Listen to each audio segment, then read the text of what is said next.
Hey guys, today I'm going to show you how to make chocolate chip cookies. Step 1. Go to your local grocery store and get your ingredients. You will need baking soda, chocolate chips, white sugar, brown sugar, flour, salt, 1 egg, 1 stick of butter, measuring cups, teaspoons, 1 big bowl, and 2 small bowls. Step 2. Set your oven to 350 degrees. Step 3. Pour 1½ cups of flour into your small bowl.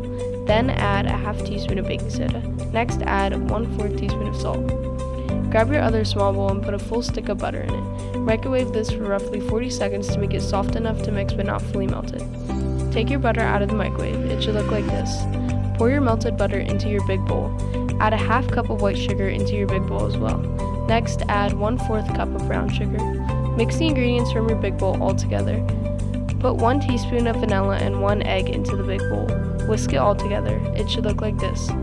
Add your ingredients from your small bowl into the big bowl. Mix this all together. Don't be afraid to use your hands. When it looks like this, add 3/4 cups of chocolate chips. When everything is mixed together, prepare your baking tray. Make your dough into roughly 12 tiny balls. Put your tray into the oven and set a timer for 10 to 12 minutes. When they are all done, take them out of the oven and let cool. Stick a toothpick into one to make sure they are fully cooked and enjoy your cookies.